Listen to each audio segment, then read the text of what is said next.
this is Julie with Beadaholique, and in this video I want to show you two separate ways of easily finishing a chain necklace without a clasp. So I have some cut chain right here. This is just bulk chain that you buy by the foot.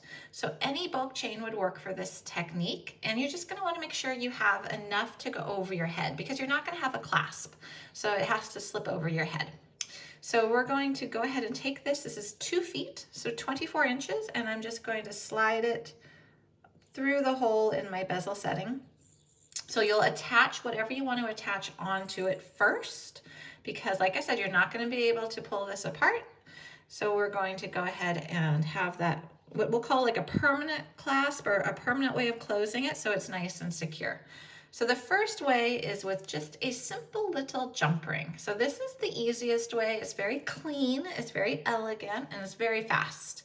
So we're going to take a jump ring. This is a 4mm 20 gauge. So you want to make sure it's a pretty sturdy jump ring. I would not recommend using 24 gauge for this. I think that's going to pull apart with wear and tear. But we're just going to slip the end chain link onto the jump ring, along with the other side as well. So you are just connecting the two ends together with a jump ring. So really simple. We just close up our jump ring then. And now we have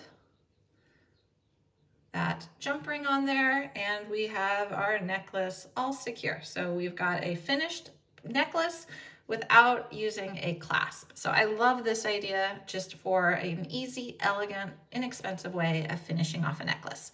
Okay, so that is one way of doing it. Let me take this jump ring off. I'm going to show you one other way, which is a little fancier.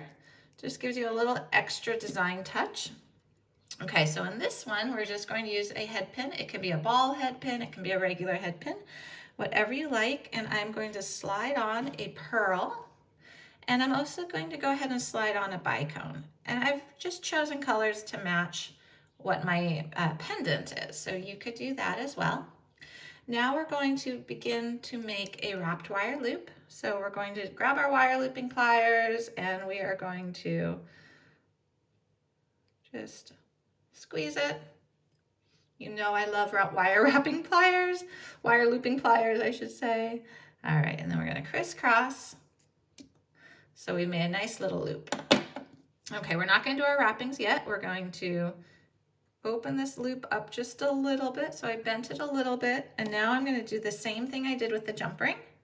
I'm just going to slide on the end chain link from both sides of my necklace.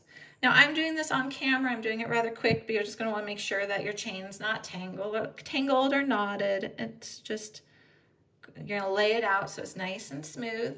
Okay, so we got both ends of the chain on there.